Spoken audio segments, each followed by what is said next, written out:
90 meters deep inside the Alamet mountain in Iran lays one of the most dangerous and sensitive secrets in the Middle East, the FORDOW Nuclear Facility, the holy grail of the nuclear program of the Islamic Republic in Iran. It was built under hard rock and granite, surrounded by heavy security forces, advanced surveillance, air defense systems, and underground bunkers. It was built according to the weapon capabilities of both Israel and the United States. And once the regime in Iran realized that the IDF is developing more advanced capabilities, they went deeper and deeper underground.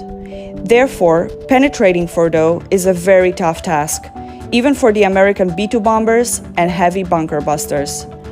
FORDOW was designed to survive airstrikes and maintain uranium enrichment capabilities even when Israeli fighter jets fly freely in the sky of Iran and despite the destruction of other nuclear sites. If there is one place that deeply troubles the West, all the way from Jerusalem to Washington, this is the place. And anyone who wants to stop the Iranian nuclear program must destroy it. Without destroying FORDOW, the military nuclear project of the mullahs in Iran will continue to live on. For years, the FORDOW Nuclear Enrichment Facility considers to be one of the most central key components of the Iranian nuclear project. It is located 30 kilometers northeast to the Shia holy city of Qom, secretly built in 2006 inside an IRGC military base. No one knew about it until it was discovered by the Mossad in 2009. A discovery that changed everything. And although it doesn't have as many centrifuges as other facilities, the fact that it is so hard to destroy makes it the most sensitive nuclear assets of the Iranian regime. Even though it is not dependent on other facilities and was built as an insurance policy in case other nuclear facilities might get destroyed, the purpose of FORDOW is to be delivered with 60% level enriched uranium from the Natanz nuclear facility, and to enrich it to the level of 90%, which is the closest enrichment level required to build a nuclear bomb, which makes FORDOW the most crucial part in the nuclear bomb production. Experts assess that even if only this facility alone will survive the attacks, Iran can reach a nuclear weapon within 2 months. The facility was carved about 90 meters below ground. The rock above it is extremely solid. It is fortified with extremely thick concrete and metal walls, which makes it impossible for standard bombs to penetrate. And up until recent days, before the Israeli Air Force struck around it, it was surrounded by dozens of advanced air defense systems. The ability to destroy FORDOW is both a technological and a military challenge. It is a challenge which requires several levels.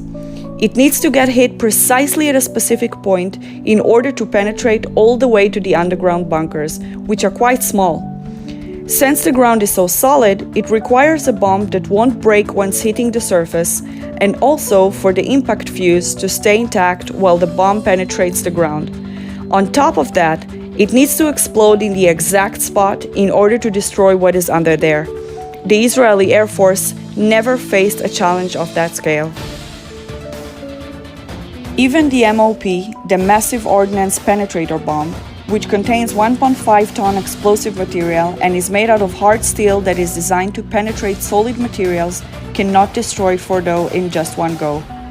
Heavy bunker busters like the GBU-57 and bombers such as the American B-2, which can carry them, are one of the only tools that can cause severe enough damage to the nuclear facility.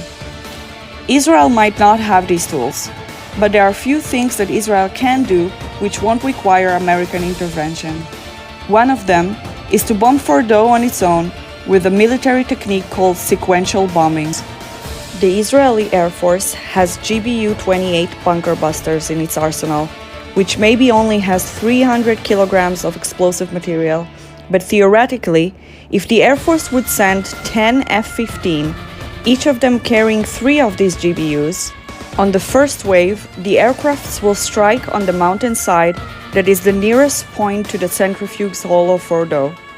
After these 30 bombs explode, they'll create a very wide hole. On the second wave, the jets will drop the same amount of bombs, aiming to the same hole created on the first wave. After the fourth wave, the IAF will be able to bomb the underground facility and destroy it. Later on, they can drop smaller bombs around it to make sure it's destroyed beyond repair.